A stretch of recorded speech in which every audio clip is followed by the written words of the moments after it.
Bienvenue à Repères parentaux, votre rendez-vous pour mieux comprendre, apprendre et grandir avec votre enfant. Je suis Régine Legault-Bouchard et je vous invite à vous joindre à moi dans ce nouvel épisode. C'est parti!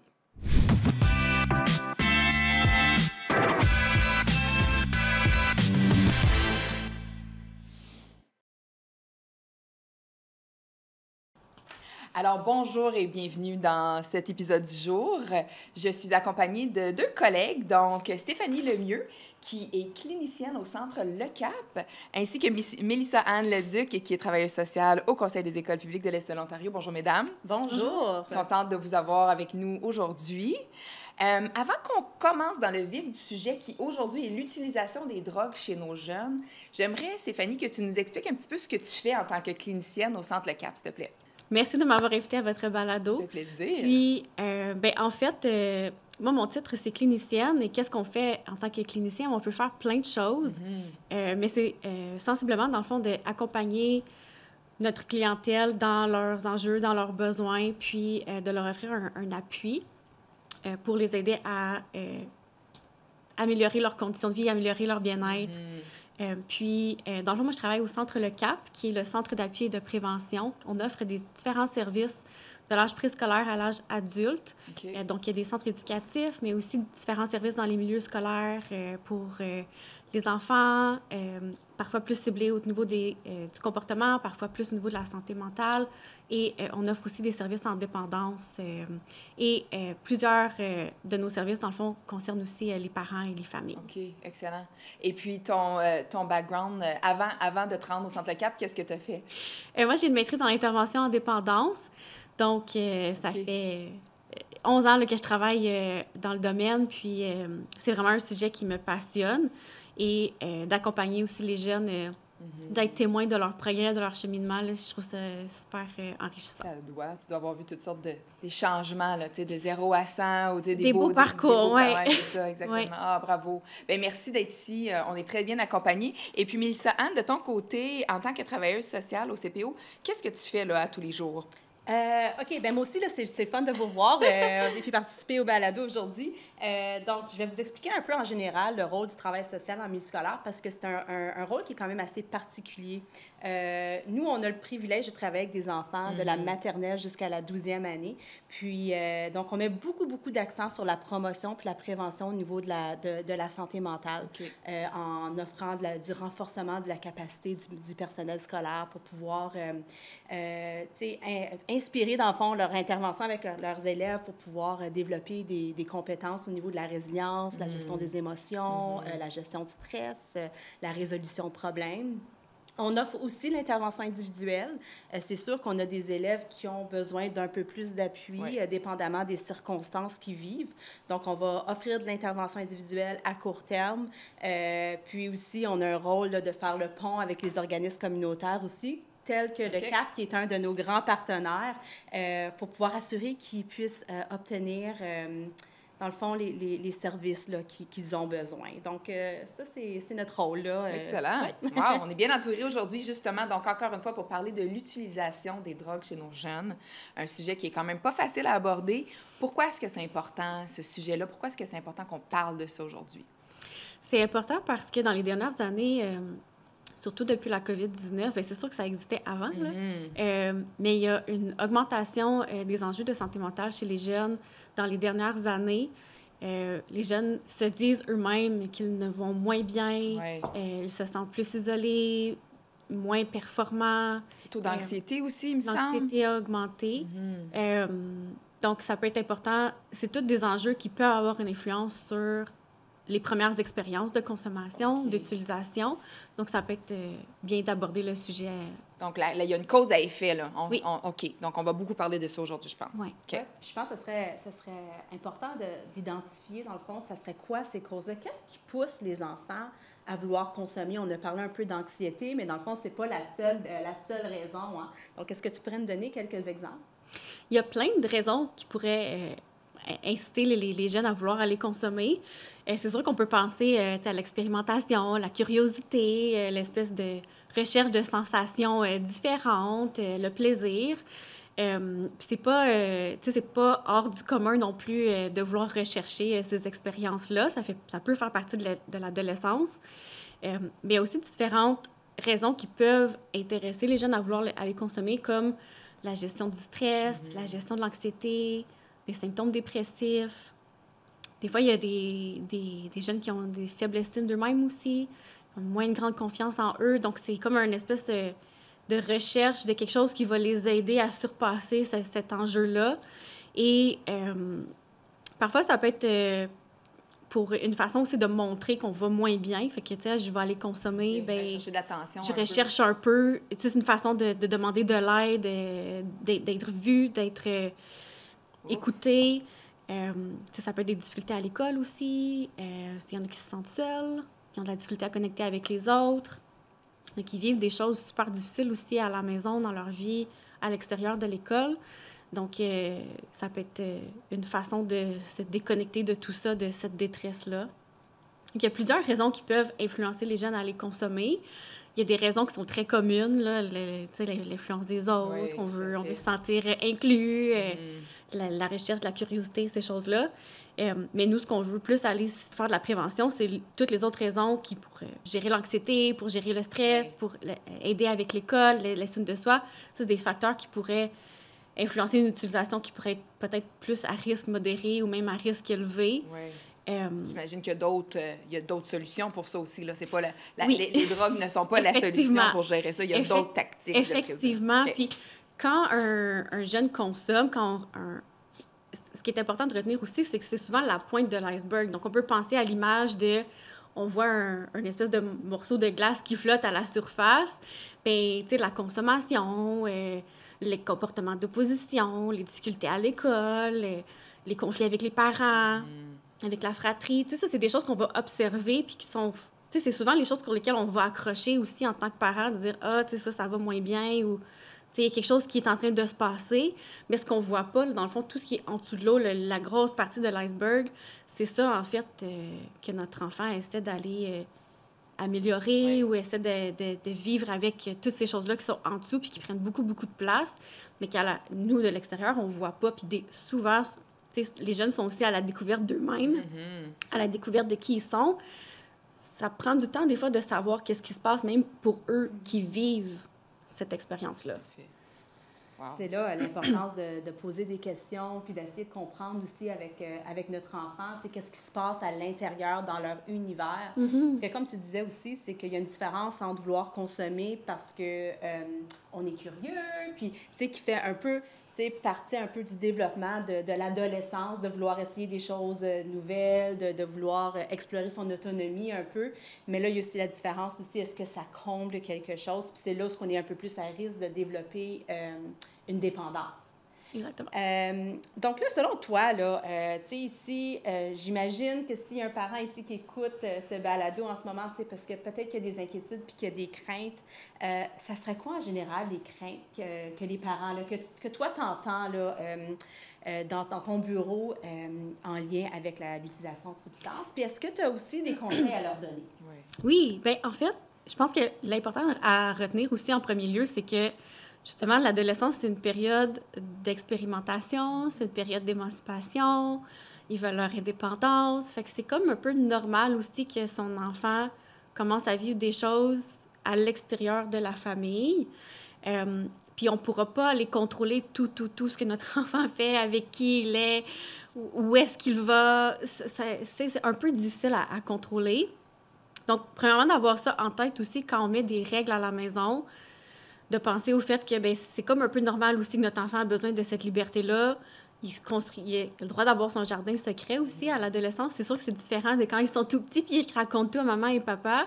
Il faut comme apprendre à accepter qu'ils ont leur propre jardin secret, ils ont leur propre réseau, leur propre vie qui se développe aussi un peu à côté de celle familiale. Pour le parent ici aussi, c'est qu'il y a un deuil à vivre. Hein? Oui. Parce que c'est difficile parce que c'est comme leur enfant change, ils s'en vont dans une différente direction, puis souvent, comme parent, c'est difficile à accepter. Oui. Donc, il y a comme un processus à vivre aussi, là, puis à trouver cet équilibre-là entre laisser son enfant voler de ses propres ailes, mais tout en étant présent, mais d'une Exactement. différente façon, j'imagine. Oui, fait que c'est comme toute une nouvelle transition de vie au sein de la famille.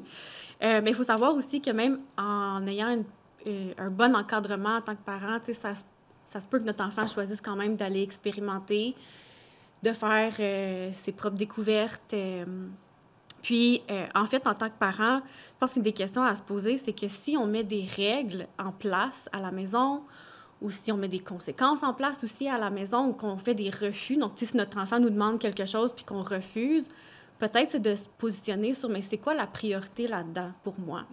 Est-ce que c'est la sécurité de mon enfant? Est-ce que c'est la mienne? Est-ce que c'est celle des autres frères et sœurs dans la famille? Est-ce que c'est mon bien-être? Est-ce que c'est la santé mentale? Est-ce que c'est les valeurs que je veux véhiculer à mes enfants en tant que parent? Donc, c'est quoi la priorité? Des fois, d'avoir cette priorité-là en tête, quand on établit les règles, ça nous permet, d'être pas trop autoritaire et pas trop permissif, mais aussi d'être flexible, puis de pas mettre des règles qui sont peut-être moins utiles, de pas perdre, ça nous permet de garder en tête, mais c'est pourquoi que je fais ça, t'sais, pourquoi est-ce qu'en tant que parent, je mets des règles à la maison, ou pourquoi est-ce qu'il y a des conséquences parfois? J'ai comme l'impression que tu es en train de nous dire que il faut un peu lire entre les lignes. L'enfant ou l'ado va peut-être le faire quand même. Donc, comment est-ce qu'on gère ça en tant que parent, sachant que probablement qu'il n'écoutera pas jusqu'à 20 ans tout ce que je lui dis, puis les règlements à la lettre. Donc, s'il expérimente, là, puis si on le sait, donc comment est-ce qu'on gère ça en tant que parent, ou comment... Est-ce que l'idée, ce serait peut-être plutôt d'expliquer les potentielles conséquences de la prise de drogue? Oui, on peut faire ça absolument. Puis c'est sûr aussi que quand on explique les règles ou le pourquoi des règles à nos ados, ils vont peut-être avoir plus tendance à les respecter. Tu sais, s'ils comprennent pourquoi est-ce qu'ils sont là, ou à tout le moins, ils vont peut-être vouloir essayer de nous faire plaisir parce qu'ils savent que c'est important pour nous. Puis que c'est pas juste une règle qui est là juste pour être là, puis parce que c'est le parent qui a décidé que c'était comme ça. Tu sais, il y a une raison derrière ça. Ça a été réfléchi. Puis aussi, quand on a une interaction justement avec notre enfant par rapport à un sujet difficile qui peut être justement l'utilisation de substances, bien, on peut se demander aussi, c'est quoi que je veux retirer de cette interaction-là? Est-ce que c'est la priorité? Est-ce que c'est de faire passer le message comme de faire respecter la règle, par exemple, qui est importante pour moi? Est-ce que c'est de maintenir une bonne relation avec mon enfant? Ou est-ce que c'est de prendre soin de moi en tant que parent, que moi, je me sente respectée, que mes valeurs à moi sont respectées? Fait qu'il y a différentes directions aussi qu'on peut prendre dans nos interactions quand on est avec notre enfant. Si, par exemple, la priorité dans cette interaction-là, c'est de faire respecter une règle, par exemple, ou de faire un refus, de dire non à notre enfant pour qu'il sorte, par exemple, avec ses amis, bien, on peut utiliser une espèce de habileté, une stratégie, comme quelque chose qui s'appelle le décrire. Donc, on décrit les faits. Donc, voici la situation, voici ce qui est, tu veux faire telle affaire. Et là, après ça, on peut aller exprimer. Donc, j'en pense quoi, ça me fait sentir comment. Et on peut choisir ensuite de s'affirmer. Donc, on formule la demande. Donc, c'est quoi la règle? C'est quoi que moi, je veux en tant que parent? On peut aussi renforcer, là, ce que tu parlais tantôt de, mais qu'est-ce que mon enfant va obtenir aussi de cette règle-là ou de cette expérimentation-là? Fait que, tu sais, le parent peut jouer là-dessus aussi. Bien, écoute, si tu respectes cette règle-là, voici ce que tu vas en retirer, voici ce que moi, je vais en retirer, voici ce que le reste de la famille va en retirer. Des fois, ça peut être aussi simple que hey, on va mieux s'entendre. On va pouvoir, tu sais, si t'es plus à la maison, on va pouvoir passer plus de temps ensemble. Et ça peut faire du bien aussi à l'enfant de l'entendre. Puis, on peut aussi, dans le fond, des fois, ces interactions-là peuvent être difficiles, mais tu sais, si justement la priorité, c'est de faire respecter la règle, bien, tu sais, on ignore les attaques, là, parce que c'est sûr que ça se peut que notre enfant réagisse. Donc, en tant que parent, bien, on garde notre air confiant, puis on répète. Puis on reste centré sur l'objectif de la discussion et non partir sur le reste qui est autour. On reste centré sur une chose. Et il faut s'attendre aussi peut-être à devoir entrer en négociation. Là. Donc, être ouvert peut-être au compromis. des choses comme ça. Ce que je vois ici, puis qu'est-ce qui est important à retenir, c'est que quand on a, tu sais, j'expliquais tantôt aussi avec les parents, là, puis que c'est tout un différent univers, là, quand que ton enfant devient un ado, puis tout ça. Puis il y a ce sentiment de perte de contrôle, hein, comme parent. Puis quand on a une perte de contrôle, des fois, on va peut-être réagir de façon un peu plus impulsive et spontanée. Puis ce que je comprends de ce que tu dis, c'est que quand on veut parler de ça avec nos enfants, c'est qu'on doit se préparer. Puis il doit avoir un processus, puis on doit comprendre c'est quoi nos intentions, puis c'est comme on doit être un peu là, comme quelques pas en avant là, pour pouvoir s'assurer de faire cette intervention-là, puis qu'on ne se perd pas dans l'émotion. Parce que comme parents, c'est difficile. On est émotif aussi. Quand on est émotif, des fois, on pense un peu moins clair, puis on peut peut-être des fois avoir tendance à avoir une réponse qui est un peu plus, dans le fond, impulsive, puis après, on regrette comme notre intervention. Donc, si on est capable de vraiment se préparer, de comprendre un peu c'est quoi qu'on veut par rapport à ces interventions-là, puis tout en, dans le contexte que c'est une conversation qu'on a avec notre enfant, puis que notre enfant se sent aussi écouté puis entendu là-dedans. Oui, effectivement. Puis c'est ça aussi, c'est des jeunes qui vont être à l'âge adulte prochainement. Fait que de les traiter aussi en adulte comme des personnes qui ont aussi des réflexions, qui ont des pensées, qui sont capables aussi qui ont le droit aussi de nommer justement qu'est-ce qu'eux, ils veulent. Fait que d'être prêt en tant que parent à recevoir ça, puis de peut-être le prendre en considération aussi. OK. Moi, j'ai une question. Nous, en tant que parents, expérience personnelle, là, j'ai tendance à faire peur à mes enfants par rapport à l'utilisation de la drogue. Tu sais, on va leur dire, tu sais, si tu prends de la drogue, tu peux mourir, tu peux, tu sais, on est dans le gros, dans les grosses réactions, les potentielles grosses conséquences. Tu peux te faire arrêter par la police, tu sais, tu peux devenir, tu sais, perdre ta job, là, tu sais, comme, bon, Est-ce que c'est une bonne tactique de faire peur à son enfant? Tu sais, là, ils sont jeunes, là. Oui. Bien, c'est sûr que si on parle de consommation qui est à faible risque, c'est correct, dans le fond, de parler des conséquences possibles, puis de mettre justement, si on met des règles qui... La priorité, c'est la sécurité, bien, si on met des règles en lien avec ça, notre enfant va comprendre le pourquoi. Tu sais, c'est pas nécessairement dans le but de faire peur ou de le contrôler, mais c'est plus comme, hey, tu sais, ta sécurité est importante pour moi, tu sais, je veux m'assurer aussi en tant que parent, bien, ça peut être mon rôle, tu sais, de m'assurer de ton bien-être. Donc, par exemple, si tu prends du cannabis, tu prends pas la voiture. Exactement. Donc, ça serait un exemple concret de ta santé me tient à cœur. C'est comme l'alcool, tu prends pas la voiture. Exactement. Puis on peut même aller plus loin en offrant même une solution. Hey, si jamais ça arrivait que tu consommais, ben appelle-moi, je vais venir te chercher. On dealera avec le reste le lendemain, mais tu sais, il peut y avoir ça aussi parce qu'il y en a des fois des jeunes qui vont dire, ben OK, je prendrai pas la voiture, mais là, mon parent, il m'attend quand même à la maison. Fait que là, c'est comme, qu'est-ce que je fais? Fait que dans le fond, c'est un petit peu ce que je disais tantôt, c'est qu'on peut lire entre les lignes puis penser que peut-être l'enfant, à un moment donné, il va l'essayer. Donc, de se préparer, de le préparer, Exactement. de préparer la situation comme telle. Je pense que les parents, des fois, on a tendance peut-être à se mettre la tête dans le sable un petit peu trop. Peut-être faire attention à ça. Est-ce que j'ai raison en disant ça? J'ai l'impression que la majorité des parents sont au courant quand même de la réalité de leurs ados, que c'est une possibilité, que la consommation soit présente. Mais justement, tu sais, de ne pas faire comme si ça n'existait pas et de ne pas faire comme si son enfant ne serait jamais intéressé à le faire ou qu'il n'y en aura jamais autour de lui. Ça se peut aussi qu'il arrive dans une fête puis qu'il y en a, mais qu'ils choisissent de ne pas en prendre. Oui. Ça aussi, c'est une possibilité. Fait que, tu sais, oui, la période de l'adolescence, on peut penser que c'est une période où est-ce que nos jeunes sont peut-être influençables, sont la recherche d'expérimentation, mais ils sont aussi influençables à ce que leurs parents vont leur dire. Oui. Ça va dans les deux sens. Ils vont peut-être pas trop le montrer, qui écoutent leurs parents, mais le message rentre quand même. Tout à fait. Okay. Puis, c'est sûr aussi que, pour nos jeunes, c'est important aussi de mentionner que même si on met plein de stratégies en place pour consommer de façon la plus sécuritaire possible, il n'y a jamais aucun risque. Il y a toujours une possibilité de risque, que ce soit la substance qui est consommée, les interactions entre les différentes substances aussi qui peuvent être consommées, les substances illégales, même les substances qui sont légales, bien, nos jeunes n'y ont pas accès non plus parce que c'est pas légal pour eux de s'en procurer. C'est ce qu'on recommande, c'est pas qu'on encourage la consommation, évidemment, mais ce qui peut être une façon aussi d'encadrer notre enfant, c'est de ne pas consommer plus qu'une substance à la fois, de t'en prendre une toute petite quantité, d'attendre, d'avoir un plan B aussi, un plan de sécurité. Tu sais, si je me sens vraiment pas bien, qu'est-ce que je fais? Oui. Que ça soit d'appeler un parent, d'appeler les services de secours. Est-ce qu'il y a un adulte dans la place aussi? Est-ce qu'il y a quelqu'un de sobre qui est présent, qui peut surveiller un peu qu'est-ce qui se passe? Fait que ça peut être toutes des stratégies qu'on peut discuter avec notre enfant.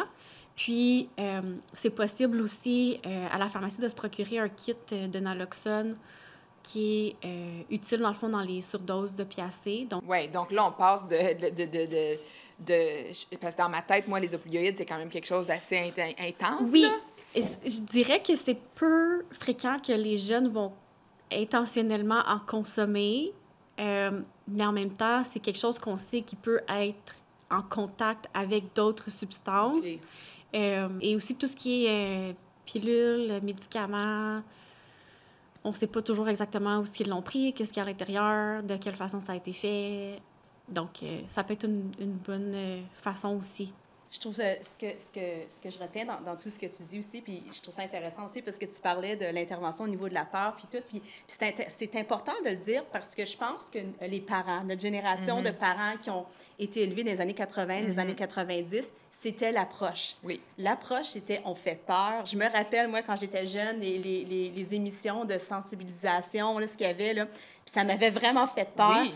Mais quand on fait peur comme ça, c'est qu'on enlève toute l'opportunité d'avoir ces conversations-là qui sont super utiles. Tu sais, puis d'avoir des conversations comme aussi, bien, si tu t'en vas faire la fête ce soir avec des amis, est-ce que tu as bien dormi la journée d'avant? Comment est ton état au niveau de ton bien-être cette journée-là? Tu sais, si tu as cassé avec ton petit ami, est-ce que ça serait la bonne solution d'aller, tu sais, boire puis se défoncer ce soir-là? Tu sais, est-ce que tu as mangé? Donc, assure-toi, est-ce que tu as bien mangé? Parce que si tu ne manges pas, l'absorption de l'alcool ou des drogues va avoir un impact aussi qui est différent. Okay. Donc, tout ça au niveau d'avoir ces conversations-là, que cette ouverture-là va être beaucoup plus constructif, je pense, que comme s'axer sur la peur, ou est-ce que là, l'enfant va probablement avoir une impression que le parent n'est pas ouvert à ces conversations-là. Donc là, maintenant, là, on va passer la question parce que je pense que c'est la question là, que plusieurs parents qui vont écouter ce balado, là, ils vont vouloir avoir la réponse. C'est, OK, bien là, si mon enfant consomme, là, qu'est-ce qu'on peut faire pour pouvoir les accompagner, pour pouvoir les soutenir? Oui. On peut aussi commencer justement à regarder qu'est-ce que nous, on fait en tant que parents, comme nos comportements, notre propre relation avec l'utilisation de substances. Même s'il y a certaines substances qui sont légales, nos enfants nous observent, nos enfants portent attention à comment est-ce que notre relation à nous avec ces substances-là. Donc, on peut d'abord se tourner vers notre propre consommation à nous. Puis, la première réaction aussi en tant que parent, tu sais, quand on apprend que notre enfant a consommé, qu'on trouve la consommation dans sa chambre, dans ses poches de jeans, quand on fait le lavage, cette réaction-là peut aussi être déterminante dans comment est-ce que la suite va se dérouler. Parfois, ça peut valoir la peine de vivre son émotion avant de confronter, avant d'aller discuter avec notre enfant. Ce qu'on parlait tantôt aussi, là, de justement, comme, tu sais, ça nous fait vivre plein de choses en tant que parents, bien, peut-être qu'il faut que j'aille prendre soin de moi avant de pouvoir prendre soin de mon enfant. Fait que, tu sais, ça aussi, c'est comme super important. Puis, de savoir aussi que, oui, on peut mettre toutes les règles qu'on a parlé tantôt, là, tu sais, toutes ces choses-là, on peut les mettre en place pour encadrer les habitudes de consommation de l'enfant. Mais il y a aussi tout le côté de prendre soin de son enfant, de l'accompagner dans le pourquoi est-ce qu'il était attiré vers la consommation de substances, qu'est-ce qui le porte à maintenir ces habitudes-là. Ça fait du pouce aussi sur ce que Mélissa venait juste de dire aussi, que dans le fond, on peut encourager des bonnes habitudes de vie.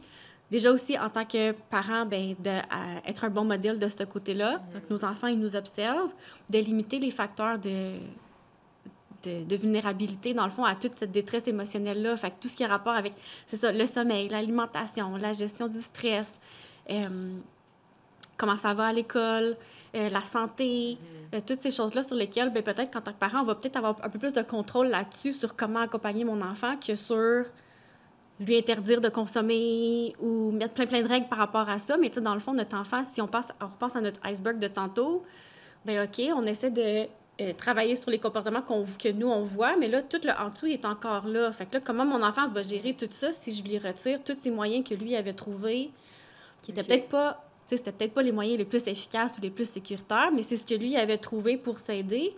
Là, si je les enlève toutes, mais qu'est-ce qu'il va faire? Ouais. Fait que dans cet exemple-là, là, où on trouve, par exemple, une substance dans la poche de jeans en faisant le lavage, est-ce que la marche à suivre serait d'aller poser des questions à notre enfant? Tu sais, par exemple, dire est-ce que c'est la seule drogue que tu consommes? Est-ce qu'il y en a d'autres? Est-ce que tu peux m'expliquer pourquoi? Est-ce que ce serait une conversation plus ouverte de je veux comprendre qu'est-ce qui se passe dans ta vie? C'est surtout ça c'est ce positionnement-là qu'on doit adopter en tant que parent ou... Oui, ça pourrait être une façon d'aborder le sujet, fait que d'y aller dans la conversation, être ouvert, être dans le non-jugement, OK. juste d'accueillir qu'est-ce que notre enfant a à dire, être prêt aussi à ce que notre enfant peut-être ne veuille pas nous en parler. Puis ça revient tantôt à ce qu'on disait, là, notre enfant a peut-être un jardin secret, il n'a peut-être pas envie d'en parler à ses parents nécessairement. Il faut savoir aussi que les jeunes, ils ont beaucoup d'adultes aussi autour d'eux à l'école, dans leurs activités sportives. Des fois, c'est d'autres membres de la famille, des cousins plus âgés. Fait que nos enfants peuvent aussi, des fois, être plus portés à aller parler à ces autres adultes-là plutôt que nous en tant que parents, même si on aimerait ça qu'ils nous parlent à nous. On peut lui faire confiance aussi ou le diriger vers d'autres personnes avec qui peut-être qu'il se sentirait plus à l'aise d'en parler. Donc, on peut poser la question, est-ce que tu en parles à d'autres adultes? Oui, si tu ne veux pas m'en parler, on peut encourager ça. Oui, on peut encourager ça. Si on sent que, justement, cette conversation-là nous fait vivre plein de choses en tant que parents, puis on a de la difficulté à être dans le non-jugement, peut-être on peut aussi mettre une pause à la conversation puis dire comme, OK, c'est bon, comme... Je vais aller continuer de réfléchir de mon côté avec ce que tu m'as dit. Puis, ça peut être amené d'une façon aussi que c'est comme si on voulait l'impliquer dans la recherche de solutions aussi.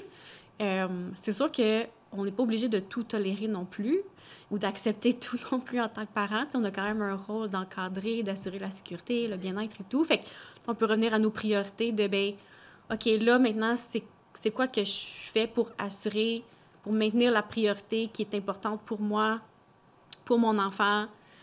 Fait qu'on met des règles claires, pas une tonne de règles, on en choisit quelques-unes juste pour offrir un encadrement qui va être sain, qui va être sécuritaire, puis qui va aider notre enfant à traverser cette période-là. Puis, justement, des façons de le faire, il y a un acronyme là, qui s'appelle ABC qu'on peut utiliser. Donc, le A, c'est pour accumuler des expériences positives. Donc, on peut offrir à notre enfant des différentes façons d'avoir des activités sans consommation dans sa vie. Fait que ça, c'est une chose que j'ai trouvée aussi en travaillant avec les jeunes. Des fois, quand on leur dit « on va te retirer plein d'affaires », là, ça les insécure beaucoup. Fait que, tu sais, à la place d'aller plus dans l'espèce de l'autre côté, de dire « OK, mais à la place, on va rajouter des choses dans ta vie. On va rajouter des choses de le fun, on va rajouter des choses positives, des choses qui vont te faire du bien. » Finalement, ça prend plus de place, puis les choses plus déplaisantes, les choses plus plates qu'on voudrait qu'ils partent, ils finissent par s'atténuer tranquillement, vu que le reste, il prend plus de place. Donc ça peut être une façon de l'aborder qui est un peu moins confrontante aussi. Bonne idée. Le B, c'est pour bâtir la confiance en soi, donc avoir des activités qui non seulement sont plaisantes, mais qui aussi nous permettent de bâtir une meilleure confiance en nous, une meilleure estime de nous, qui nous permettent de vivre un sentiment d'accomplissement, un sentiment de dépassement de soi. Fait que ça aussi, ça peut être important d'accompagner notre enfant là-dedans. Peut-être qu'il a besoin d'aide pour trouver c'est quoi son expertise à lui, c'est quoi que lui il aime faire, sa passion. Justement, c'est une période de découverte, fait que c'est comme un moment souvent où est-ce que, dans la vie, où est-ce que les jeunes, ils sont ouverts à expérimenter plein de choses. Puis, le C, mais c'est pour être capable d'anticiper des moments qui peuvent être stressants. Donc, c'est sûr qu'on ne peut pas tout contrôler et tout éliminer le stress dans la vie, mais si certains moments clés sont plus difficiles pour notre enfant, peut-être qu'on peut l'aider à anticiper ces moments-là sur « mais qu'est-ce que je fais? Hey, quand j'ai un examen qui s'en vient puis que ça me met tout à l'envers, là, qu'est-ce que je peux faire pour me préparer avant, pendant et après? » Fait que différents moments de transition aussi, là, la rentrée scolaire, les vacances à la maison, Tu sais, s'il y a un déménagement, Les examens. les périodes d'examen là, qui s'en viennent, des moments de deuil aussi. OK. C'est tous des moments qui sont comme plus difficiles, plus Stressant. stressants. Mm. Puis, il y a souvent aussi des moments pour nos enfants, les ados, qui expérimentent la vie aussi pour la première fois. Il y a beaucoup de premières fois aussi dans cette période-là de leur vie. Il y a beaucoup de choses pour lesquelles, eux, ils se sentent inconfortables, ils se sentent malaisés, ils se sentent stressés, que pour nous, en tant qu'adultes, peut-être maintenant, on le fait plein de fois, puis ça nous dérange plus. Tu sais, on est à l'aise, on a découvert nos outils à nous pour traverser ces moments-là, mais pour eux, c'est comme leur première fois. Fait que d'être sensible aussi au fait que, ben pour eux, ça c'est difficile, tu sais. OK. C'est tellement important, tu sais, de regarder, comme tu disais, comme il y a plusieurs stress qu'on prend pour acquis, que c'est pas un stress pour notre ado, tu sais, pour notre jeune. Donc, d'être vraiment à l'écoute, puis d'entendre comme de vouloir entendre leur expérience par rapport à ces différents stress, comme on parle d'un déménagement ou des choses que pour nous, comme adultes, c'est peut-être quelque chose d'excitant, mais que pour le jeune, il y a comme un gros deuil à faire, puis que si on ignore la réalité du jeune, mais c'est là qu'on commence à accumuler des choses en dessous du iceberg aussi, hein? Exactement. Puis ce que je trouve intéressant aussi, c'est que là, tu nous parles de, comme dans le fond, tu nous parles de super belles stratégies dans le contexte où ce que ce serait, le jeune consommerait, mais ça serait une stratégie excellente au niveau de la prévention aussi. Hein? Oui. Donc, puis, est-ce que tu aurais d'autres stratégies que tu pourrais nous offrir là, au-delà de la consommation pour pouvoir accompagner nos jeunes à s'autoréguler? Parce que je pense que l'autorégulation puis la gestion des émotions, mais c'est tellement un aspect préventif. Donc, est-ce que tu aurais d'autres stratégies à nous partager? Oui. Ben justement, une autre stratégie qui pourrait être intéressante, c'est le stop. Donc, puis ça peut être super utile justement pour le parent qui découvre des choses ou qui a des conversations difficiles avec son enfant. Ben le stop, ça peut être une bonne façon de s'arrêter puis de prendre un pas de recul, puis justement comme aller réfléchir avant de décider qu'est-ce qu'on veut faire. Donc, le S, ben c'est stop, on arrête, évidemment. Le T, c'est pour tranquillement prendre du recul. Le O, c'est pour observer. Donc, on prend les informations, on observe qu'est-ce qui se passe. Puis c'est là que ça peut être justement avoir la conversation avec notre enfant, observer comment ça nous fait sentir, nous.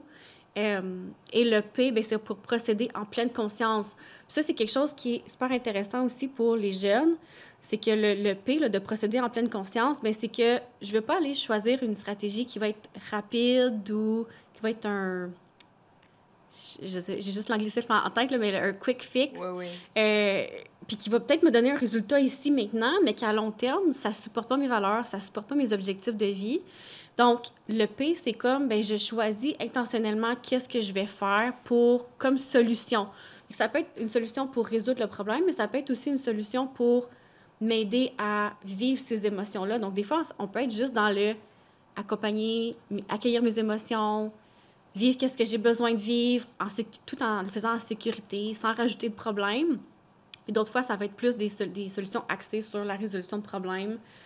Donc, on a comme deux options, justement, qui s'offrent à nous. Fait que ça peut un peu pour briser le cycle de l'impulsivité, là, de recherche de solutions rapides, mais qui sont pas tout le temps super adaptées, dans le fond, là. OK. Ouais. J'allais poser la question si ça marche pas, là, si tout ça, ça fonctionne pas, on est découragé, on a notre enfant consomme ou consomme encore des drogues plus dures, par exemple. Là, quels sont nos recours? Est-ce qu'on se retourne vers la communauté, vers des ressources communautaires comme le CAP, par exemple? Oui, exactement. Okay. On peut faire appel à différentes ressources. Fait que ça peut être le CAP qui offre différents services, justement, pour les parents, pour les jeunes, pour les familles. Donc, ça peut être une bonne façon. Puis, il faut savoir aussi que les services pour les parents, bien, les enfants, même si eux ne sont pas rendus à vouloir de l'aide, bien, on peut quand même accompagner les parents dans dans ce moment-là de leur vie. Comme c'est pas obligatoire que l'enfant reçoive aussi des services pour que les parents puissent en obtenir aussi. Il y a différentes ressources aussi qui peuvent être intéressantes là, dans les écoles, qui sont offertes justement par les conseils. Les médecins de famille aussi, des fois, ont des ressources à offrir. Fait que ça peut être différentes options pour les parents.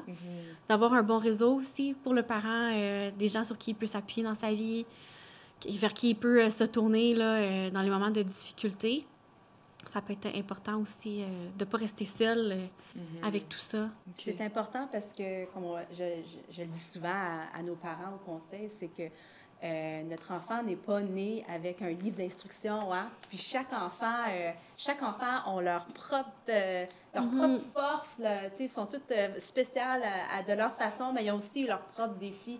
Puis pour nous, comme parents, c'est pas évident des fois de savoir comment répondre spécifiquement aux besoins de notre enfant.